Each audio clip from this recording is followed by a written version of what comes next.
I didn't really learn to respect the position I was in, and having it all taken away from me and a lot of other things taken away from me, just hit me in a way where I matured a lot over that time period and everything, and now it's something that I really want. Your greatest weakness is the things you say to yourself. So many times we'll say we can't do this or we can't do that, or we have these negative voices. The greatest thing about me is Flex Wheeler, and the worst thing about me is Flex Wheeler. I was always my own adversary. From my era, right out the gate, you turn pro, you start competing. Now guys be like waiting, a year or whatever to get better. It's like, no, man. Through my era, we did seminars all over the world. We've traveled doing circuits. Now it's hard. Everybody think they're a know-it-all. Everybody think they're a guru. We didn't even know if I was going to live, but when I got home, back then it was faxes, it was a fax in my facsimile that was dated while I was in the hospital that I was released from my contract. Even at my best, I could always look at me and see what's wrong. Everybody else would be praising this or looking at a picture. What about this, that, and the other? And I'm like, all I can see is a weakness. Being suicidal, I would come home from training and just like shoot my gun into my house just to try to get used to the sound so I could put it to my head and pull the trigger. I just think it was the best thing that didn't happen to me. I don't believe that I would still be alive if I had won the Mr. Olympia.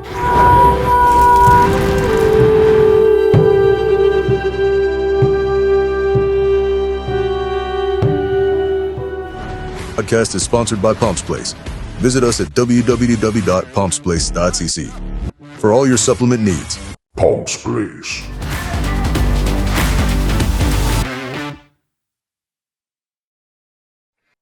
All right, welcome to a new episode of the Overcome Podcast. I have none other here than Kenneth Flex Wheeler, a legend of the sport, but he never became Mr. Olympia. Was obviously his biggest goal. He went through a lot, came up in the 90s. First Mr. Olympia, he came in second, right? Yeah, right away behind Dorian Yates. That was 92. 93. Yeah. And ever since then, he was in the top 5 all the time. He had big hits that pulled him back, always came back from it. One was a big car accident. And he got through a lot of adversity also in his childhood, where we might get back to. And first thing I want to ask you, a very easy question, it seems, where people lie about the most. How you doing? Good. I'm doing good, man. Hey, this is Men's Health Month, Men's Health Issue Month. So, just bringing awareness to that. We all struggle with forms of depression and setback, and that's a part of mental health. So, like us men, we're taught to like just man up, go through it, don't show any emotions or anything like that. So, being that this is June, so definitely want to bring acknowledgement to that. But I'm doing all right. I woke up this morning, so many people didn't, but I woke up this morning, so it's up to me to make the best of this day.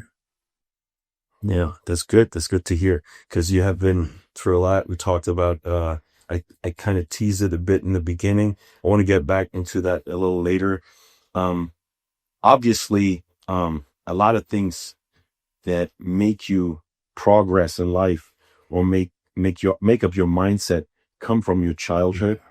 And what I always, like Chris Aceto on our podcast, I asked him, like, who's the greatest athlete you never coached? He said Flex Wheeler. And I asked him, what do you think held him back? And he said his insecurity. So a lot of people say, oh, it was Dorian Yates, or it was he cheated on his diet. He said his insecurity. What would you answer on that? I would say he's 100% spot on. That's why I actually reposted that part on my actual Instagram. But yeah, it's that. It's,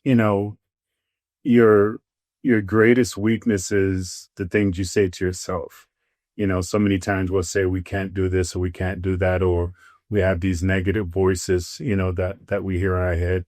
Some of us, unfortunately, listen to them more so than not. Me, like you said, your childhood plays a huge part of your development and who you become. So having a, pretty difficult childhood kind of set the stage for me as far as like the mental challenges that I had. But I've always said the greatest thing about me is Flex Wheeler, and the worst thing about me is Flex Wheeler.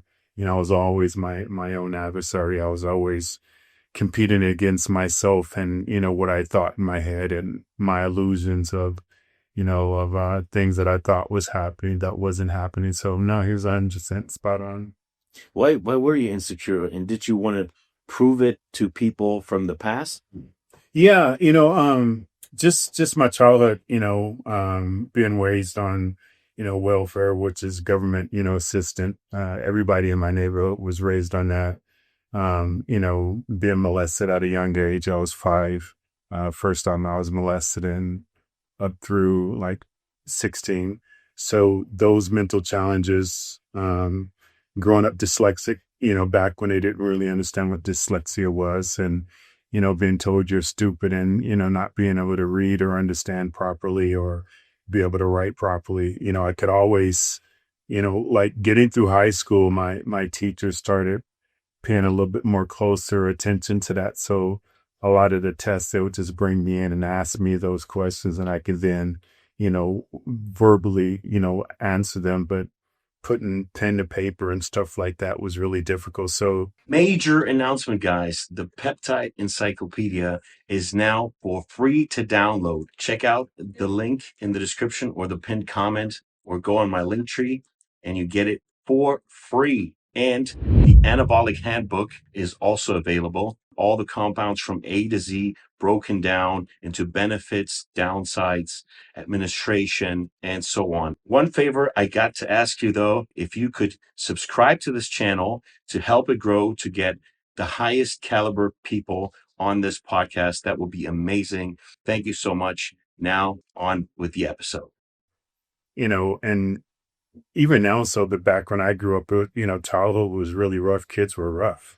So, I had to fight all the time because I get teased that I couldn't spell or, couldn't read well and stuff like that. So that kind of set the stone for me just being uncomfortable with who I was and my abilities. Just getting into the bodybuilding, I kind of say, back when I was growing up, boys play with barbells and girls play with Barbies. I got to be careful now. How I said that nowadays world, but that's just the way it was. And, it was just something that we did. I didn't get into drugs or anything like that. So it was either, working out at somebody's backyard or, martial arts and fighting. So. Yeah. You were also where I was told you called like Skinny. Yeah, Skinny Kenny was my nickname. Yeah. That was it. Yeah, Skinny Kenny. Like I said, kids were pretty harsh, back then. But I understand and I see what kids are going through now, and just the bullying and stuff like that. It's interesting. I've always had a thought that each generation of men are a weaker version of the men that we were before. You look back in the 1990s. I mean, they're building skyscrapers with no nets, no chains, just walking on the beam, sitting there hanging, dangling and eating. You go even back further, biblically, they walk for days. I mean, I couldn't do that in my best shape. And there was old people who did that. They traveled, in foreign distant lands. So you have now, it's just a different version of people, but, it is what it is. It's just an evolution of life. And, yeah, so that kind of, set the stage for my insecurities. So like being bullied, I never thought of like taking my life because I was bullied. I just always thought it was just horrible. And, what a thing that would suck. So what I started doing in junior high was I would invite the bully to my martial arts class, and then I would fight him and I would beat him. And then I would have, then the bully would go back and like, oh, don't fight him. He knows martial arts. But I could never bring myself to fight on the street because I was always so cautious, like, well, what if I kick them and break their nose? Or, what if I punch them and break their ribs? I mean, who thinks of those things when they're fighting? I'm just trying to do those things, but I couldn't do it. So I would just I would just stand there and just take an ASS whooping because I was like, okay, it doesn't hurt, but I don't want to hurt them or put them in a hospital or, what if I kick them when they fall and they hit the back of their head or something like that. So, but those cornerstones would kind of set me in motion of, the challenges that I would have, so, I was always ultra driven. I just hated to lose. Um, you know, if it happened out of my control, then great. But if I was in control of it, I would just be ultra defiant towards myself and, try even harder. But, yeah, that's kind of an answer to that. Yeah, I was bullied, but not like, I wasn't the kid that was bullied the most. But I was like always thinking of, I want to punch him. But I was kind of almost afraid of like hitting them too hard. I had the feeling that, um, for whatever reason, I, yeah, I didn't want to hurt these people. Yeah. And you think about the bully is not thinking about none of that. They're trying to punish you, so it's really interesting. I probably didn't have that anger because I felt my parents left me. I don't know. Because I Mm. think you were very loved by your mom, right? Yeah, I was very loved by all my parents. My grandmother pretty much raised me, me and my brother and my sister. But yeah, my mother, obviously she loved me, but she had her difficulties also. She had us when she was a teenager, and you think, she was very dyslexic also. So you think about a black woman back in the early 60s with all of these kids, at an early age. So she had her challenges, also, which I didn't realize at the time. Now being older and talking to her and understanding history and everything like that. And just imagine, a teen with, this many kids and everything. So she did the best she could. She loved us, definitely, but, she had her restrictions on what she could do, what she could do. And it was just from her childhood, it all spawned. So, my big thing was like, how do I stop this from happening? I don't want to like transfer this down to my kids. So it was like, how do I prevent this, and just stop the ball from continuously rolling from generation to generation. Yeah, I want to get into that a little later. First, the bodybuilding class. Yeah. And then also talk about your kids and raising them. Yeah, definitely. So getting into bodybuilding and getting all this confirmation from the outside, being like, you're really good at this. And also with kickboxing, you were told like, you're really good at this. Yeah. Like you could go far. Yeah. Like it still didn't like dissolve it. No. I mean, cause, cause I would be like, that's just your thought. That's not everyone's thought. There's, billions of people out there who think the opposite of me. So I never really bought into it. And just, in fighting, it was a little bit different as I got older and got better and started winning all the time. It was kind of obvious, but I always still had this fear I could, fight one weekend and beat these guys. And then the next following weekend, I'd be terrified about them because I'd be like, what if they got better? Because I remember people always saying, well, I beat him as an amateur, I'm gonna beat him as a pro. I'm like, I'm not the same guy, so I always had a healthy fear of fighting because I'm like, man, they might have gotten better over the last week. So I'd be super cautious in fighting them, but even, I kind of got a little bit more arrogant as a fighter because I started winning so much. But in bodybuilding, it was different because I had this dysmorphia of what I thought I looked like versus, what I really looked like. I remember like walking through doors and just like scraping or ripping my arms open because I didn't really think I was that wide, and even going back now. So, I always had this thing about me. I'm not going to enjoy this while I'm in it because I might be up here partying about what I did last week and there's somebody out there waiting to beat me the following week. And if they do, then it erases everything I did before. So I'd be like, I'm going to, as you've seen in many pictures, after a show, I'm eating pizzas and I give myself that Saturday night to enjoy it. And then Sunday, I'm like, who cares? I got a show next Saturday.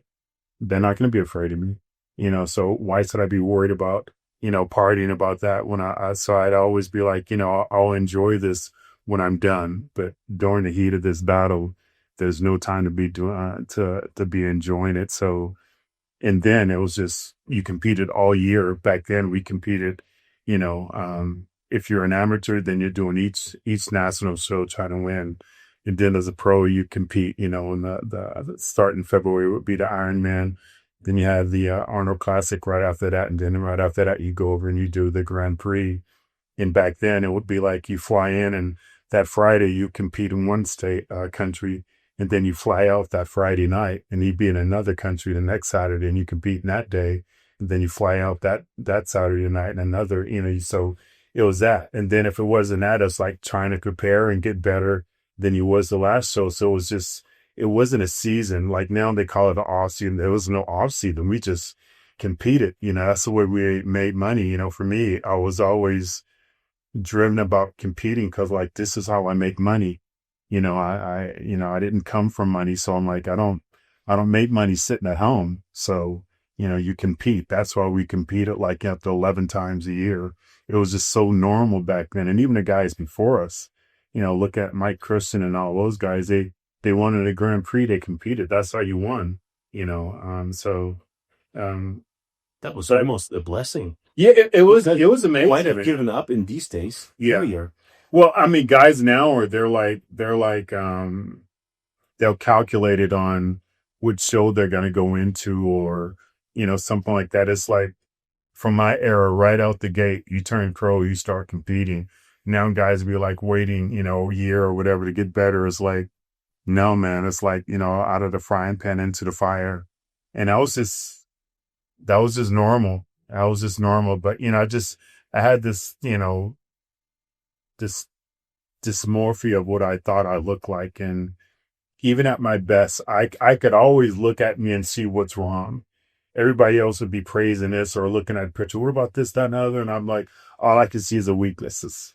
Even, walking out on stage, I was always intimidated, like when they call my name out first, I understand, getting taken advantage of as a child if you let certain people see your emotions as people that's going to take advantage of that.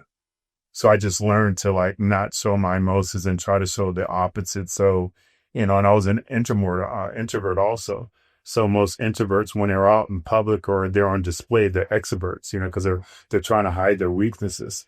So if I got called out in the first round, but what I'm really thinking like, oh my God, they're about to find out I don't belong here. So you put on a mask, you invented a persona. Oh yeah. Yeah. I always, and I knew it, I always called myself the world's greatest chameleon because I would just I would throw the complete opposite. If somebody walked up to me and act like they knew me, I would do everything I could to throw them off track, or something like that. Even if it was a point of having a cuss at them, if they were reading me, and there was a few people in my life that just seen me from a distance and it walk up to me and like, this is who you are, and people like Tom Prince, I just couldn't hide from that guy. I mean, he just seen me. He would just like tell me how I am and what I would think. And I'd look at him and I'd walk away like, F you, or act like I'm gonna hit him or something like that. And he goes, you're not fooling me, Flex.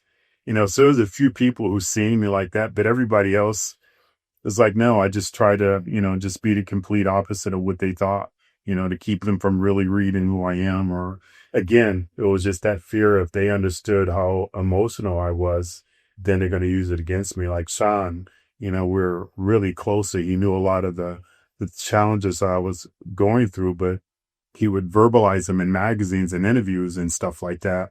I remember later on after I wrote my book, he read it and he's like, wow, man, I knew you had like mental challenges, but I didn't know you were that far off. Because I was talking in my book about how I was going to go to his house late at night. I knew we were close friends. He would open a door and I was just going to walk in the door and just working for hours and then just leave, close the door. No cameras. Nobody knew, but, we all have our challenges, some are better at hiding them.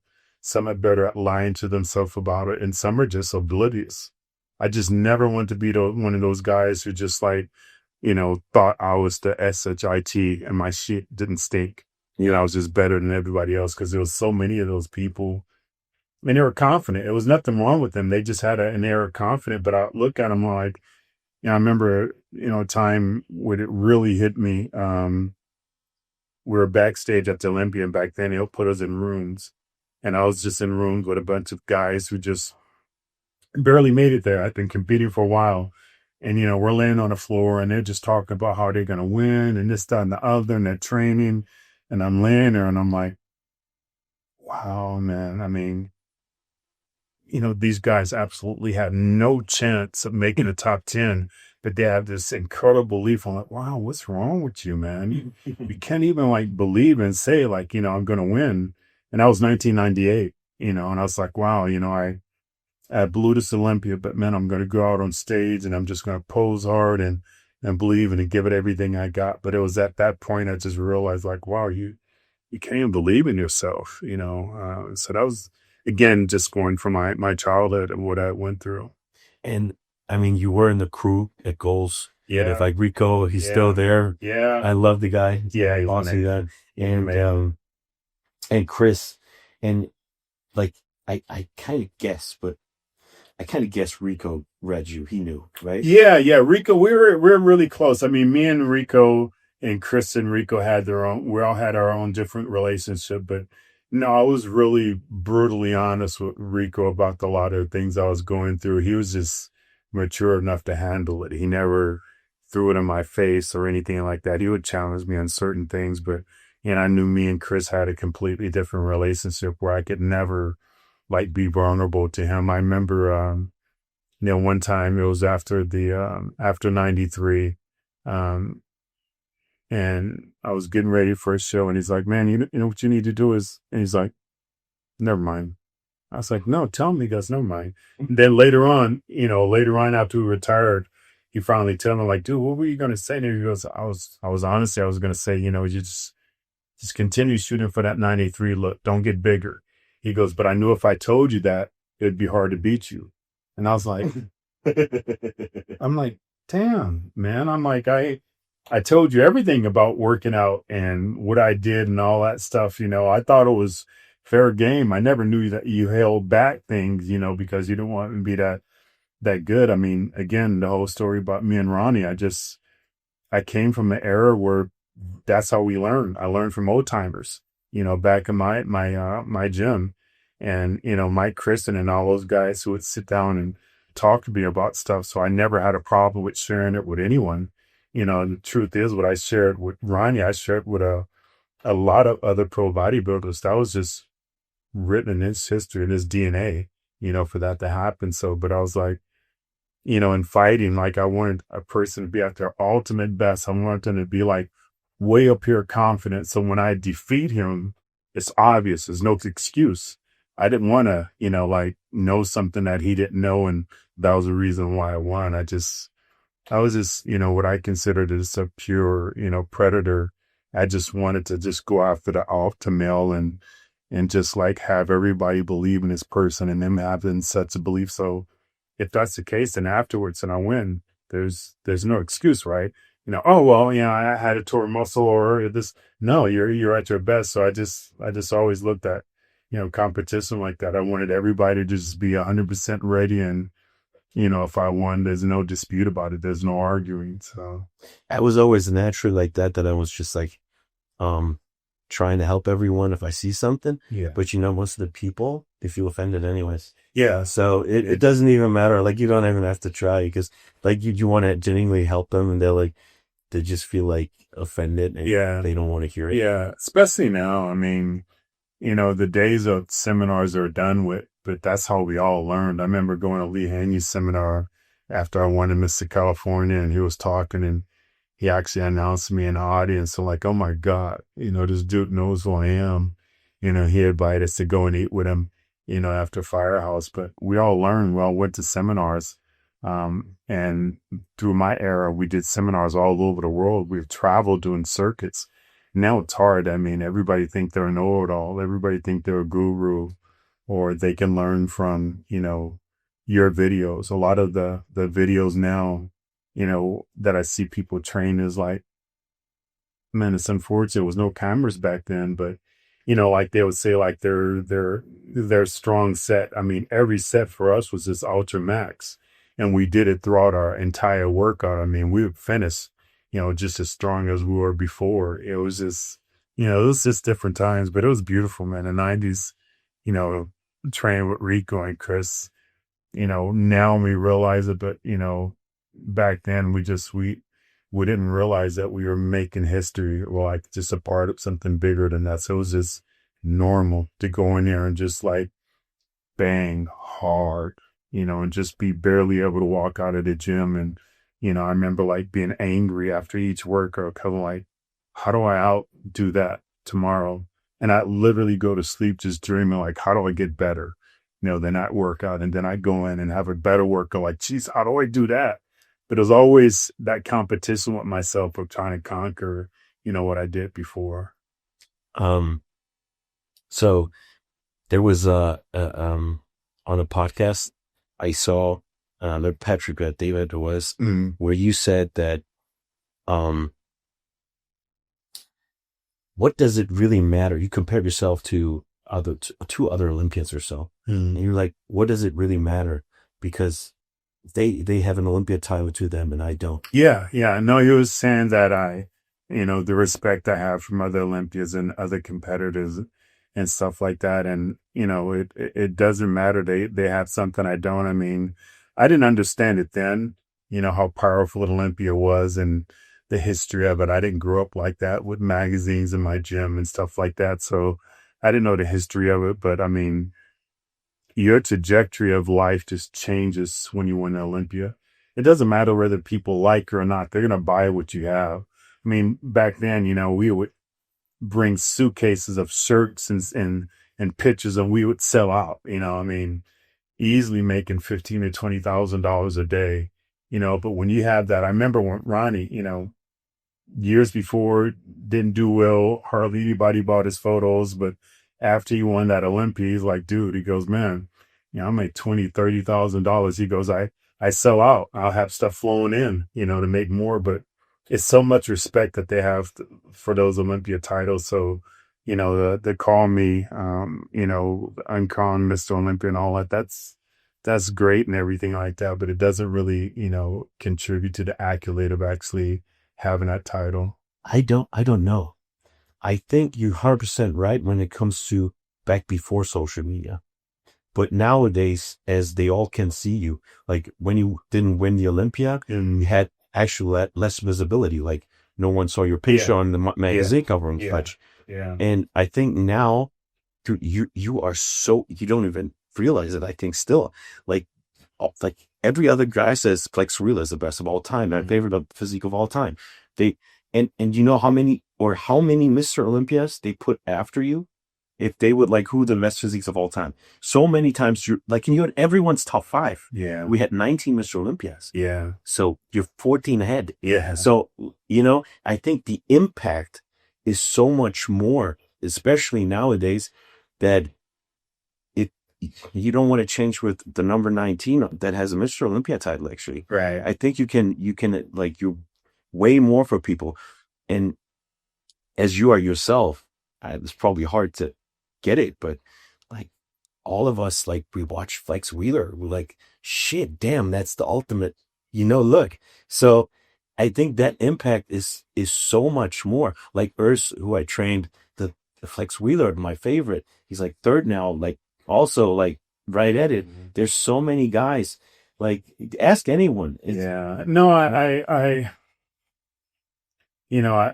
get that. I am still who I am. I still do have my mental challenges. I guess, now it's incredibly hard to just accept,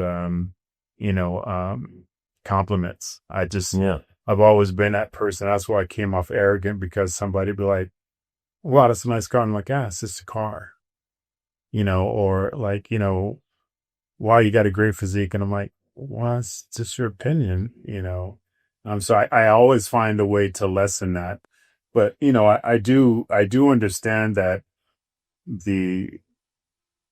I'd rather be a non-Mr. Olympia title holder and people believe that I should have been, instead of being a Mr. Olympia and people saying you didn't deserve that, so I get that. Yeah, I do get that. And, I appreciate it, but it's, I understand now more so than anything that was just not written for me. I mean, I was just held to be able to deal with, my mental challenges and, being suicidal, I would come home from training and just like shoot my gun into my house just to try to get used to the sound so I could put it to my head and pull the trigger. So, it's like if you have a child and, your child wants to take a needle and stick it into a plug. You're like, no, no, no, you can't do that.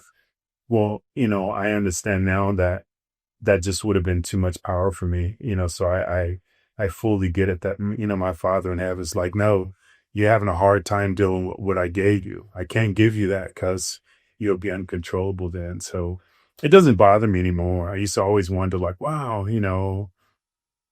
this person said this, these people feel that way. The judges think that way. But, I just think it was the best thing that didn't happen to me. I don't believe that I would still be alive if I had won the Mr. Olympia. I'm pretty confident that I wouldn't be here if I had. Why is that? Again, because I struggled. I mean, I just struggled with being, suicidal. The first time I was 12 or 14, the actual time that I tried to take my life, and I ended up in a hospital on my stomach pump. And, just from there, I just always had challenges with like, believing in myself and, just finding every reason I can to go out and try to take my life. And even like my car accident in 94, it wasn't that I was a speed demon or anything like that. It just didn't care to be here. So I even either did inadvertent acts or actual acts in trying to take myself. So as hard as I was trying to, unalive myself, and as powerful if I was, I truly feel if I was given that next level of just ultimate power of just being the one, it would have enabled me just to, to unalive myself. I'm pretty confident. I feel pretty confident about that. So when I think of, because I've never felt that suicidal, thank God. And that's just amazing. As when I meet people who just have been through whatever it is in life and then never even, that's a beautiful thing. When I hear people say that, I'm like, wow, you're blessed, because it's not something easy to deal with. People think, well, what about your kids, or what about your life? Look, you have all these things. And people who are truly like suicidal, those things are what drives us even more so. So I would have vivid thoughts of my kids, just standing over my coffin. Oh, man. Yeah, I'm sorry. I just always feel like I would think if I'd be suicidal, that would be because I have some problem that for the life of it, I can't solve, but it's essential. So I can't keep living. So with you, that was your disbelief in yourself. Yeah, that, and just things that I dealt with as a child that just manifested. And I don't know why, certain challenges are put on one person and another, because I remember a comedian was talking about, he was doing a set and he was like how brilliant this guy was in college. And he ended up, was on his way of being a doctor and met this girl, and the girl ruined her life. And, he's seen him years later, and the guy literally worked at a Foot Locker. And he goes, he was talking to him, and he goes, out of everything that guy had been through, not once did he ever think, oh, like, I don't want to be here. So I was like, wow, that's impressive. And, like, talk to my wife, the things she's been through. And she's like, I never thought that was never a thought. And I'm like, that's a blessing, because, again, what I was going to say is I would have vivid thoughts and videos and playing in my head, and then them having to live knowing that while you're afflicted with a son or daughter, he killed himself, and a weight of that. So you would think, that those things would trigger like, oh, I don't want to do this, but they hinder you and want you to hurry up and do it. It was like, so I wouldn't think like not to, because I'm hurting for them. I'd be like, I'm only thinking about them while I'm here. If I hurry up and pull this trigger, my thoughts are gone.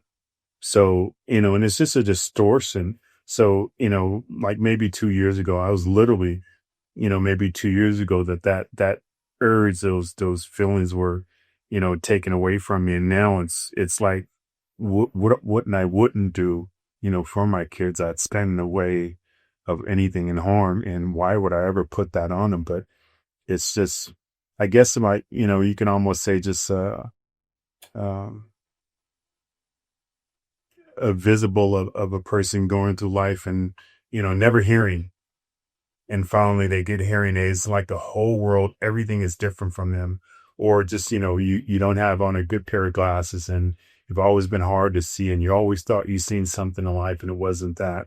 And you put on glasses and the same thing you were looking at is so different, so now, in life, I'm like, wow, is this how could I ever had thought that way? And I mean, the truth is it's good and evil. It's a bigger battle going on. And I don't beat my chest about my fate, but I understand the battle, that I was going on. So if I would have taken my life of any of those times before, I would have never been able to affect anyone that I affected at all. And I understand also the things that I was allowed to go through that were bad. I can only speak and help people because I actually went through those things. So a lot of those lemons, I just try to take lemons and make lemonade out of them. And hopefully people can drink from my cup instead of like being a knucklehead and falling on their own. But I would never be able to relate to those people if I hadn't gone through it. Like being an amputee, we always look at somebody who lost a limb, whether we like look at them or kind of like just like, because you want to be bored of disrespectful. And I'd always wonder like, wow, what's their story? What's life? Wow, that must be, but now I'm that person. So using my platform and talking about it, I would never be able to use my platform to be able to help discuss those things if I hadn't went through it. So you just got to understand sometimes, what you go through in life is bigger than just you. It might be meant to help other people, other generations. I think it's ultimately, and that's the hard part where you cannot choose, but being aware of your blessings and be like, wow, my life is great. And for some reason, maybe because for me, it was so linear that I grew up with like very little Mm-hmm. and it never shot up fast Mhm. because that can be dangerous. Yeah. So for me, it was like, oh, it gets a little better, gets a little better, gets a little better. So maybe that's a reason, like I always wake up, I'm like, my life is great. I'm blessed. I have all these things that I didn't have. It's so And- right. But the crazy part is you can't just tell someone and it's logical for them, Mm. but then like, no, I can't switch my head. Yeah. I just don't feel it. Yeah. No, you can't. You can't. But that's kind of where you probably have to try to trigger it when you want to help someone. Yeah. And you have to figure out like in which way can I tell this person, can I make him believe, like maybe create a situation, I don't know, Yeah. to turn that switch on. Yeah. No. I mean, you can't, the old saying, you can lead a horse to water, but you can't, make them drink. You can, even now, like the people that I discuss just you with, either on a open platform or one-on-one, it's only if their mind opens up and they can see and hear what I'm saying. Other than that, I might as well be speaking German or Cantonese or Mandarin to them because they're not going to get it. And, for over 40 years of being suicidal, I just didn't see another way. I didn't believe. I mean, I would actually believe like I don't even deserve to be here. I don't deserve the air that I'm breathing, that I'm taking up space that somebody else would be here. So it would be like really, horrible thoughts like that. But now it's like, yeah, I'll go through depression, I'll go through bad times, but I won't think like doing that, so it's just a completely like reboot, of the computer. It's almost like, if you have a computer and it has a virus and it's doing all these things, you don't understand why. So for me, it was my childhood was my virus, it was actually having me act these certain ways in life as an adult. And I didn't really get it until I understand like, wow, I don't need to attack what I'm doing or what I'm thinking. I need to attack this virus that's hindering me from looking at things, in a proper way. I think for you, it's probably that your purpose now really revealed itself. And before with bodybuilding, you probably didn't see it as important enough or as giving enough, like life-changing enough for people. Like, do you want to do something with value in your life? And if you don't have that, and if you don't have a purpose, you're like a little blind. You need a vision and a goal. And probably now, I mean, you have double purpose. Yeah. Like the message of what you went through and helping people and your kids. Yeah. For most of the people, the kids alone is enough. Yeah, yeah. No, you have to. You have to, you have to find something to live for. You have to be driven, and yeah, and I do. I fully understand, everything I went through from a child to everything is, was a reason for that. And I get it now, where before I'd be like, wow, I'm not the worst person. I know people, I have buddies and homies that are 10 times worse than me. Why don't they go through those things? But I get it now, and I fully understand. It's just, it's just a battle that's going on that a lot of people aren't aware of. Just is good and evil, and it's biblical, and it's meant to happen. I'm happy that I was allowed to go through certain things to be able now to, potentially help other people. So I get it now. I get it. Where before, you're just in the heat of it. You just feel the fire and what you're going through. So yeah. That's great. I'm happy for you, man. And Yeah, thanks. let's return to bodybuilding for a second. Yeah. Because there was one other thought I kept in my mind, because you were talking about training, making progress, Yeah. retraining. So what would progress look like for you? How would you say, oh, this training is better than the next? And then kind of what was your kind of training style split?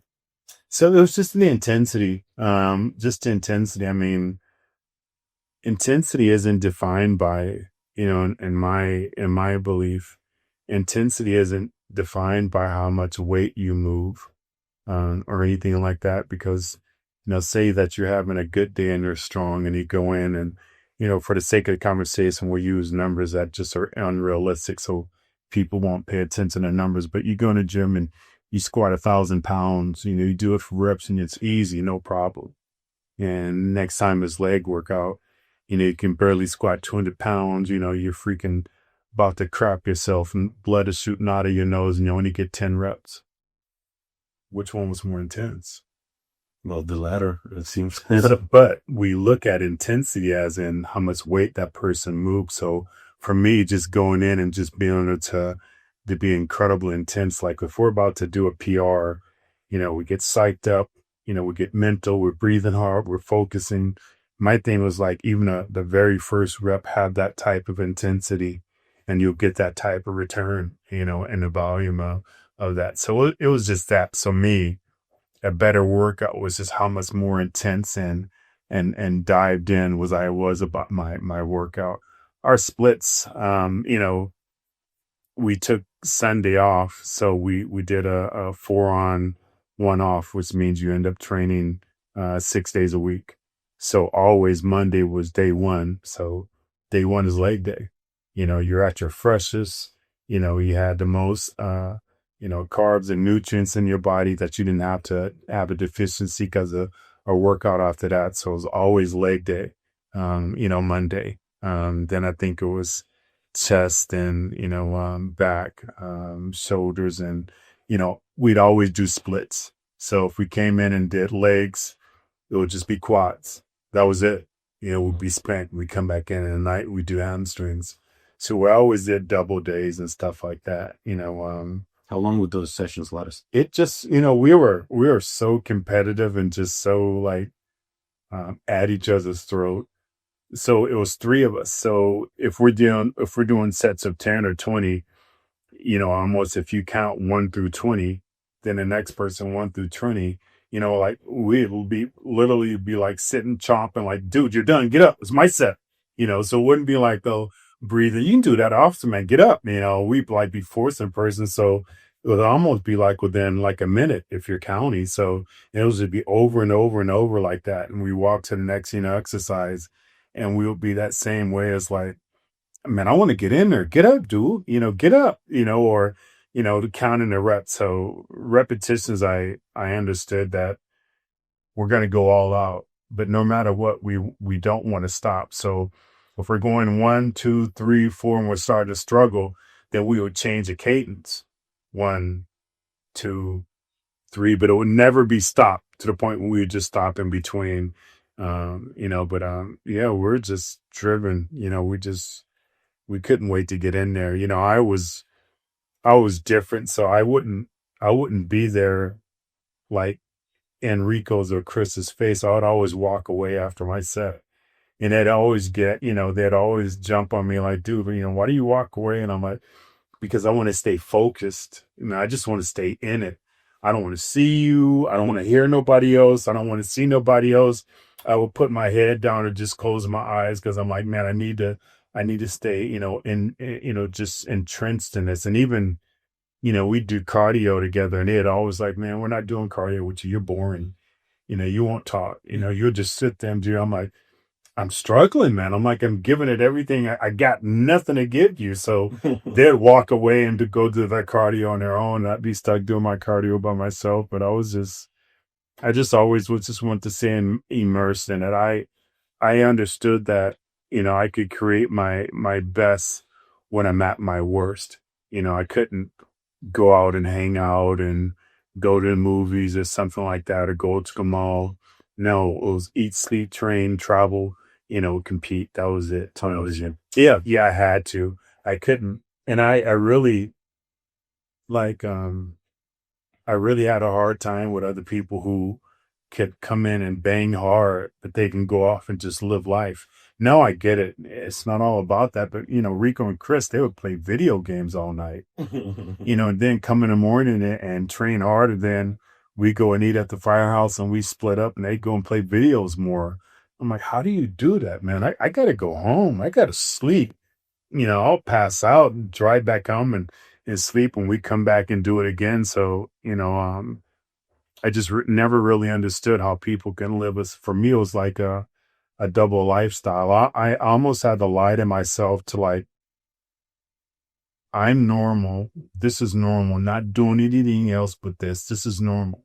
The people that go outside and, have fun and everything, they're not the normal ones. I had to brainwash myself that my insanity was sanity, and that's how I got through it. And so you did everything basically once a week, but very hard. Yeah, once a week. Legs would end up happening twice because, like I said, it's a 4-on, 1-off.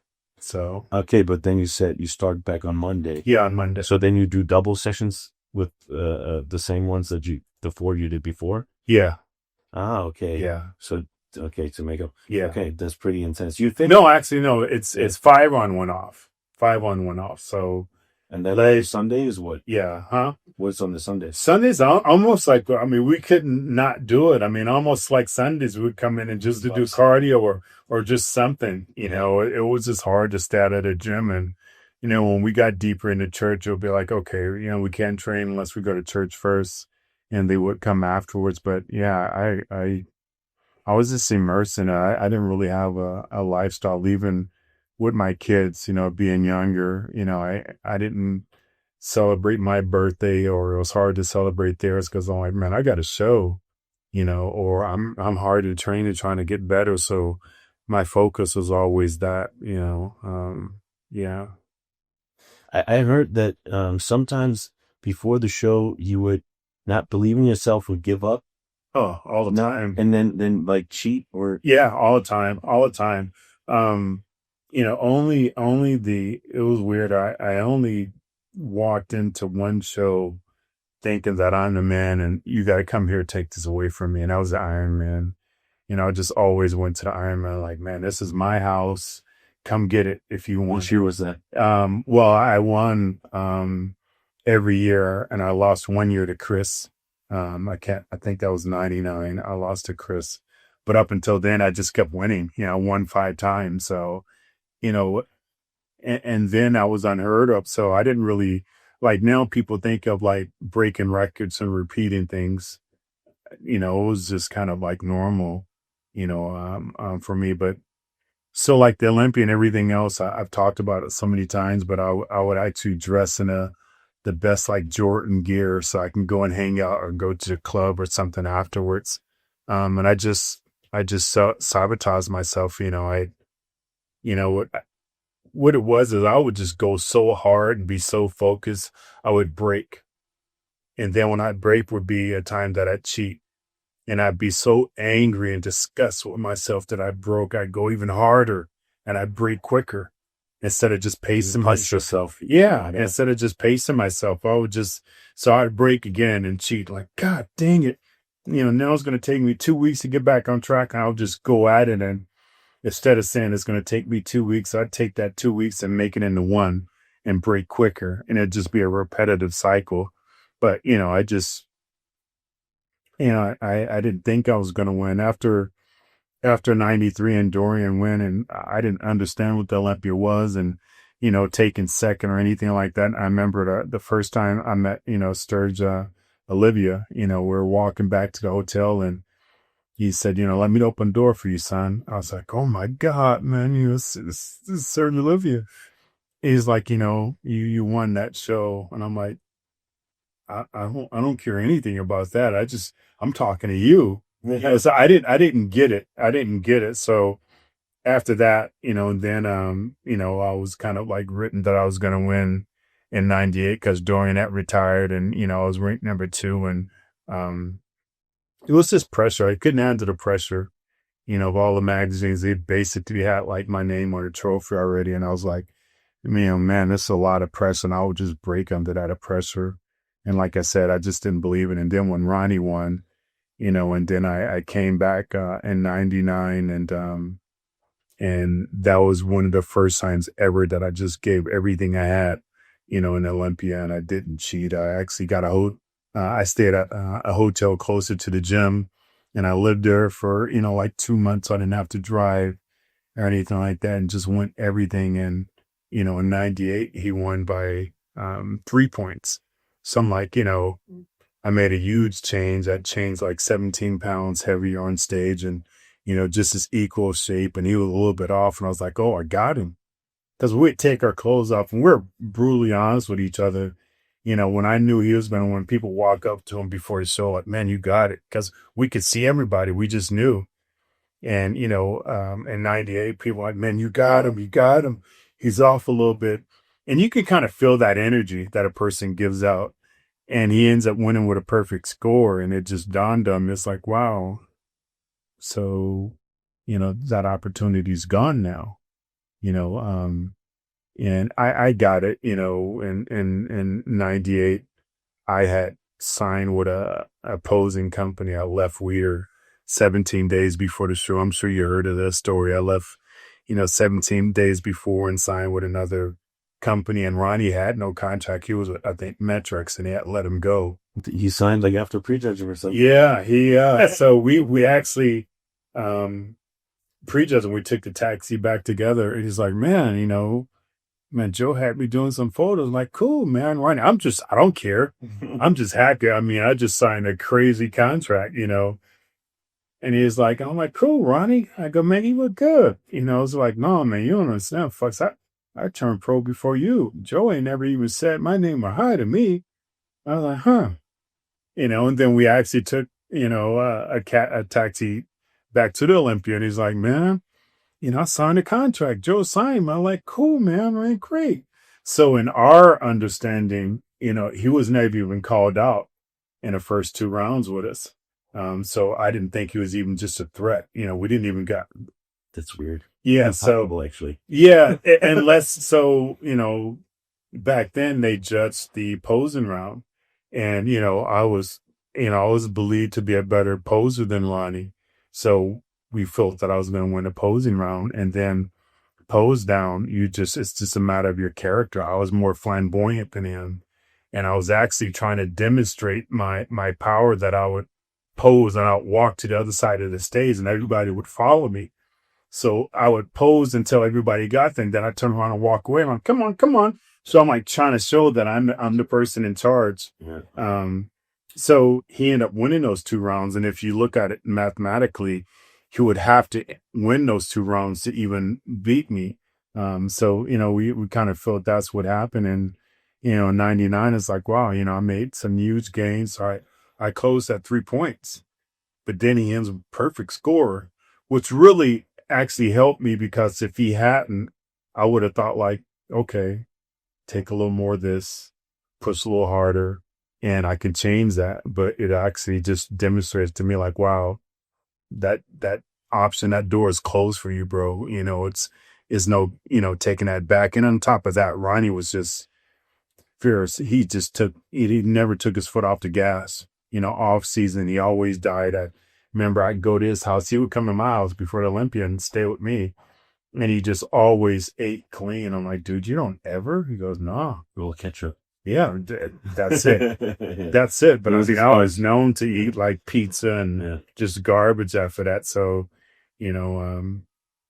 it is what it is. But after that, I was like, well, and I just verbally said, I'm like, no, I'm just trying to hold down second, and everybody is like, oh, I'm going to win first this year. And I'm like, really? I said, good for you, man. I'm just trying to hold down second because I just knew that was just not an option for me anymore. And I had second. So my thing was like kind of try to control what you got instead of like trying to cure yourself to go after somebody who's just, running full bore. Maybe you would also like subtle, like try to calm yourself. You know what I mean? By telling yourself you're second, you can be probably mentally more relaxed. Yeah. Don't stress yourself out too much. Yeah. So you kind of create that for yourself in order to be like, Yeah, and it also gave me complicity on not having to go so hard also. It gave me that excuse and that belief too. So, but now I understand the bigger picture why I didn't win, but, I remember always I would get to a certain look and I would just shut down because I would be like, this look is not going to be beatable. Nobody can come and get this. And I would just shut down instead of continue dying harder and harder to see like, wow, I can actually advance from my best look ever. But I always be like, this is it. This is good enough. And I would just kind of control that instead of like just keep my foot on the gas so that, my glutes and my hamstrings got even more shredded and my waist got even more defined and everything like that. I'm like, it's good enough, so. what did your diet look like? Oh, just, man, it was just protein, just steak. I mean, filet mignon, it was an expensive bill. My food bill, we'd go to Costco's, but it was just, filet mignon for like the last, like 2 months, I would have to go like 0 carbs. So filet mignon and peanut butter, and ketchup, obviously. And like I'd have peanuts, if I was hungry in between that, but it would be like no veggies, like no plain. And I should have, but I can't eat vegetables. I hate them. I can't stand them. So melt them and drank them. No, I just no. I just end up just taking vitamins and minerals to try to close that gap. But it was just it was 0 carbs. It was just 12 ounces of filet mignon and 2 spoonfuls of peanut butter, going into the show. And then that Wednesday, Chap would come in and look at me and, and assess and be like, okay, you can have like, 1 spoon of oatmeal, and I'd be like, oh, my mouth would just be watering, just for that little bit of oatmeal. But that's what it took for me to get in shape because you got to understand, Major announcement, guys. The Peptide Encyclopedia is now for free to download. Check out the link in the description or the pinned comment or go on my link tree and you get it for free. And the Anabolic Handbook is also available. All the compounds from A to Z broken down into benefits, downsides, administration, and so on. One favor I got to ask you, though, if you could subscribe to this channel to help it grow to get the highest caliber people on this podcast, that would be amazing. Thank you so much. Now on with the episode. If I have that big of round muscles, which now I look back like, wow, I was pretty like just everything was just so incredibly round. And I remember people saying that, just look, oh my God, you're so round. Yeah. The Barbarian Brothers, they would accentuate the word, you're so round. And I never thought about it, but I look back now, I'm like, yeah, okay, I get it. But in that roundness, there's also a lot of volume of water. And for me, I just carried a lot of water. I don't know why. I remember going in the posing room and with Rico and Chris, and it would just be a puddle, just a massive puddle, just water. And I would barely be leaner. You know what I mean? So it was just odd for me, trying to get dry, but it just took just like, going 0 carbs. I remember Chad had Ronnie do my diet one time. He goes, man, he damn near died. He almost got hypoglycemic. So, and that's when I understood, like, wow, I think he would have like 500 or 600 grams of carbs. I'm like, are you kidding? I wouldn't have that on my off days. I wouldn't be allowed to eat that amount. So, but everybody had to find their way, man. It was different back then. We didn't have all the technology and knew what micros and minerals was. What would you have all done different if you would have like made your diet nowadays? It wouldn't even been a diet. It would have just been self-belief, if you imagine how powerful words are, say you and your girl get into an argument and you call her, horrible names, or she called you horrible names. You're not that, but it affects you. It affects you emotionally. If a person came out and disrespected you, a guy, you're going to respond to him probably physically, even though he's not. Somebody called me the N-word, they're going to get a whole different version of me, but I know I'm not an N. So that's how powerful words are just from strangers. So imagine if you knew the key things to say to yourself, how much more powerful that was. So just having that thought of like believing I can instead of believing that I can't, or saying that I can win instead of that I can't, it just changed the whole trajectory of just your thought. And then how much more you're willing to dive in and give up things like that and suffer. So for me, it wouldn't be the dieting, because my dieting was spot on. My cheating was triggered from my thoughts. Not going anyway, dude. Why go that hard anyway? You're not gonna win. So what difference does it make? So that would allow me to go and think that I could cheat. But if I believed that I could, I would be like just all in, just gun ho, just like everything I had. So my mental thoughts triggered everything. And I know that's hard for people to believe, but there's an old cliche, where the mind goes, the body will follow. So if you're distorted and you're having all these mental challenges, it's going to manifest some way. It's going to manifest some way, whether you're aware of it or not. Yeah, totally. Like, for example, I can differentiate a little better probably because I grew up in the time of social media. And before I even posted stuff, I was already preparing myself of getting some stupid hate. But like when I read your comment on my posing and you're like, wow, you look great. And I'm like, flexible. I'm like, this is powerful, man.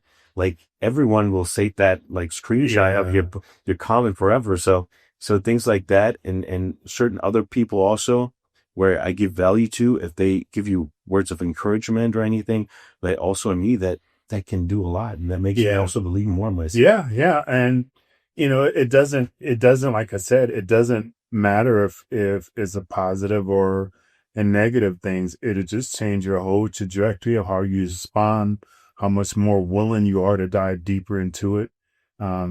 Just as I just, like you said, people, say positive things. I would just always like, well, that's your opinion.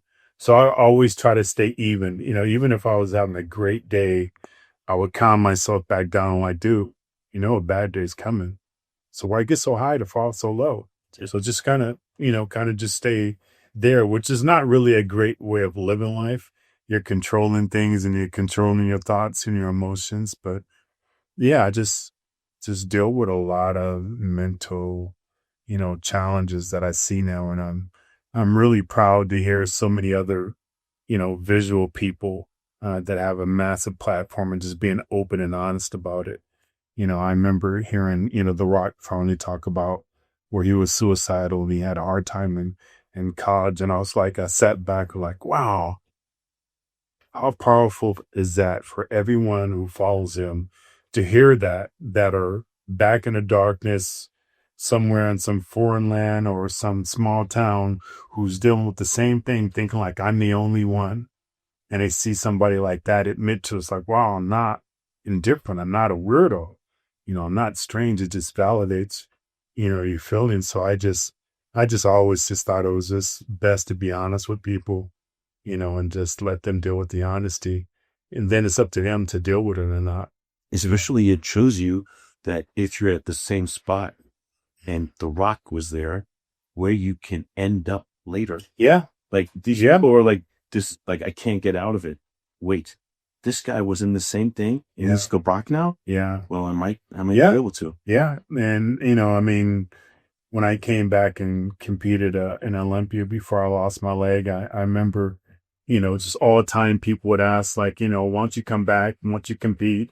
And I'd be like, you kidding? I'm like, if you knew what my body looked like, I mean, it's like I've been in a fight. Oh, thanks. That's like I've been in a fight with Jason and Freddy Krueger because I just got so many wounds of all my surgeries. Like, for one, I could never like reveal like all those. And then, a song came out, about scars and stuff and living. I was like, okay, and it just got bigger than me. It was like the internet and, just hearing people being suicidal and stuff like that. And I was like, I need to take this stance, not just for myself, but for everybody else who just, don't believe in themselves and, who's been through just multiple surgeries and life, threatening things that are still stuck in that mind frame where, and I'm like, so that was my speech, was like, hey, if you don't understand, it's because you haven't been through this. This is only for people. This message is only going to hit the ears of people like, wow, I get it. I've been there. So it was just about, just trying to stand and show like, hey, if I've been through all these challenges and I can fight to try to get back on this stage, why can't you fight just to get out of bed? Because sometimes it's just second to second. It's like, it's not day by day for people who are struggling. It's second to second, and like you said, if all these people seeing what The Rock had been through and where he is now, like, wow, maybe that might just open that small window on like, well, if he did, where before it's like, I can't. So it just changed that whole just. And if it's just 10 people out of Oh, 2 man. million, Yeah. wow. And those 10 people are going to affect 10 and those 10 are going to affect 10. It's just a ripple effect, So, yeah, I think it's really important for people to be honest, because all the time people see all the glitz and the glory.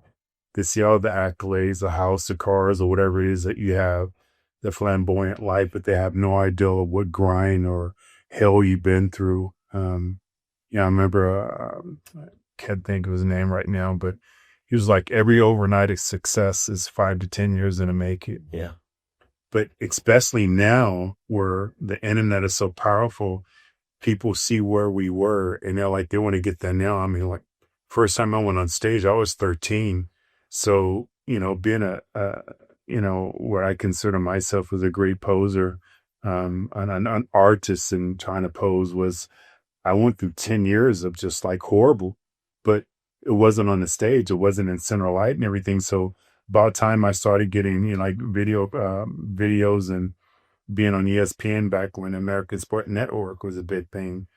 I'd already been through 10 years. I mean, I posing at Prince's songs where I'm crawling on the stage. I'm not even walking. I'm crawling like I'm a cat. I'm like, are you kidding me, man? I mean, how corny is that? But I went through all those things as an amateur, but no, it's, competed that many years, over 10 years before I even, made, a stance for myself and turning pro. And then how many years did it take after that, to actually get even better? So, but people now, they want it now. And even like, towards the end of me just doing seminars over the world, it wasn't before people have notepads out wanting to know your training regimen, this, that, and other, the questions you're asking now when it end up being like, what's your cycle?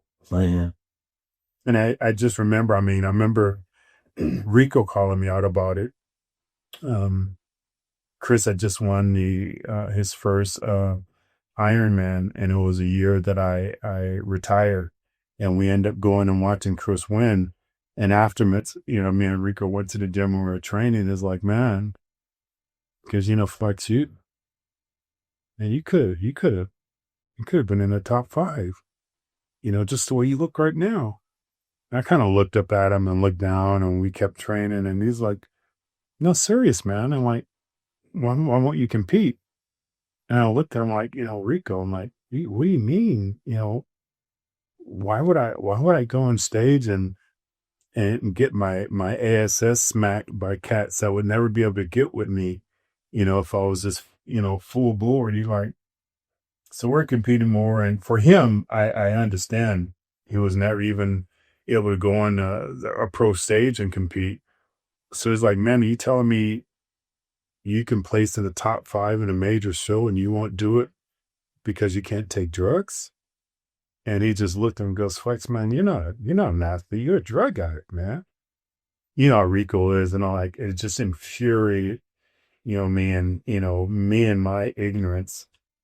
I would always want to fight him. And he'd always turn his back like, man, I don't fight my friends. And he'd walk away. That was just him being so much more mature than me. But as I understood that, and I said, okay, man, well, let's try this thing. But when it gets to a point where it is now, where people just want to know your cycle, it's like, you guys don't ask nothing about training, nothing about diet. It's just, you guys are not athletes, you're drug addicts, and I get it now. And it's just different now. I mean, people look at going in the gym and training now as a chore. Well, I just couldn't get in there. I mean, I'm like, man, I didn't work. Yeah, I just want to like just rip the gym apart. I want to destroy it. Like our videos, we'd be walking in like, man, let's get it in. Once a month, once again is on. So, and now it's like just, it's like a chore or a hassle. So They don't do it for the right reasons. no, it's a double-edged sword. I mean, I get it. You do have the internet now. You got to be present.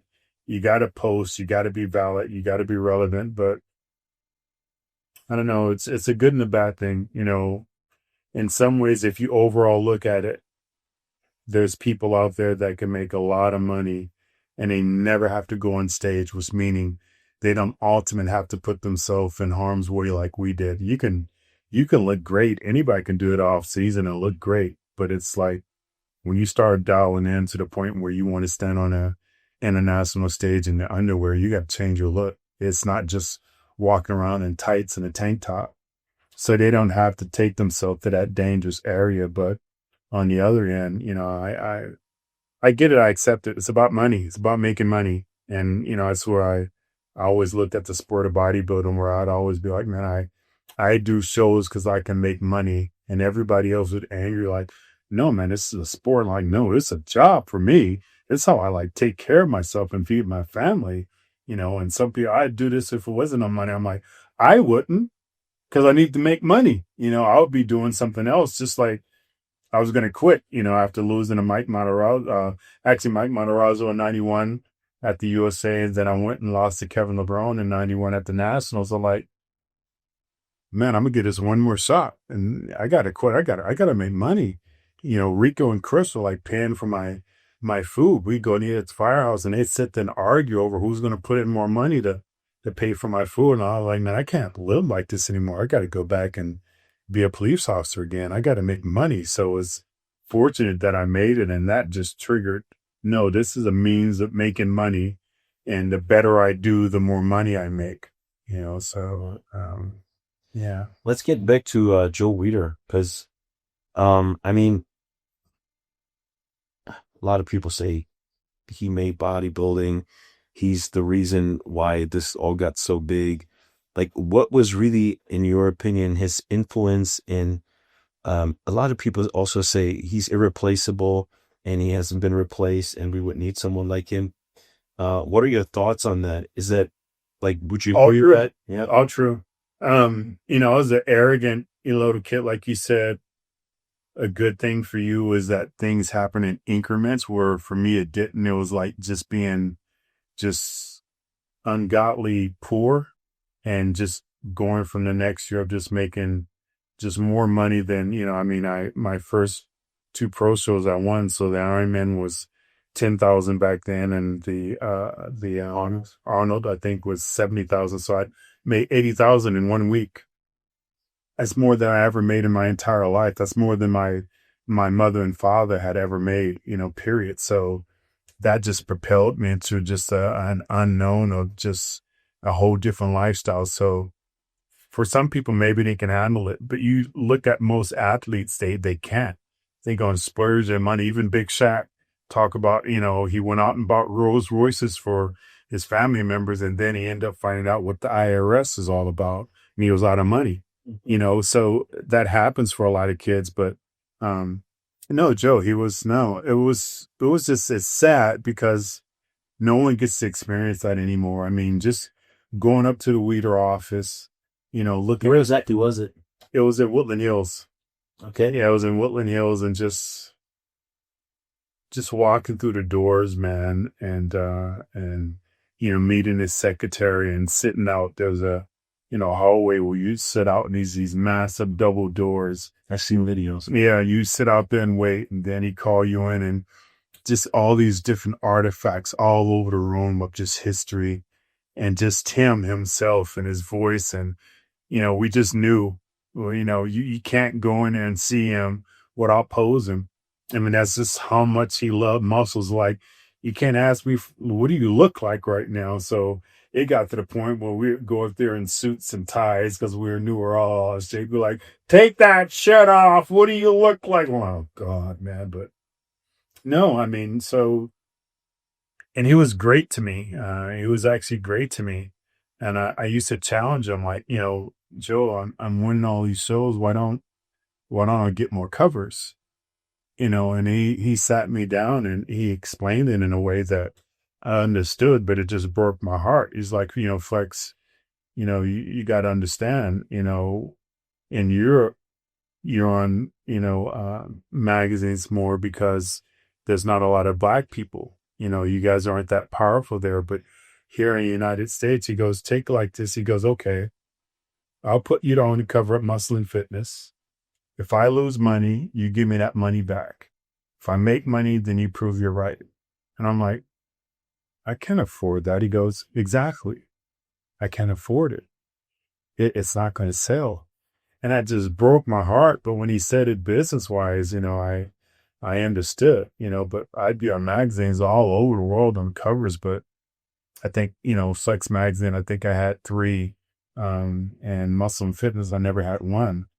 But Kids shut and like way crazy overlighted. I'm kidding. I mean, other times I heard other people like, you'll like, oh, your skin is too dark or you're bald headed. And I remember when I cut my hair and went bald headed, he's like, you're never going to get a cover again. I go, why? And he goes, man, don't you understand? In Africa, when they cut their hair, they're militant. That means they're going to war. And I just didn't see it. But I mean, he gave me, a contract right on the U.S. stage. I talk about that, Jim Mann is on one side and he's on the other. And Jimmy's like, you take care of him, Joe. You give him I'm going to give him a contract. And that next day, I went into his office and gave me a contract. And, right after I won in, all the shows in 93, he brought me back in at the end of the year and gave me a raise that was never done before.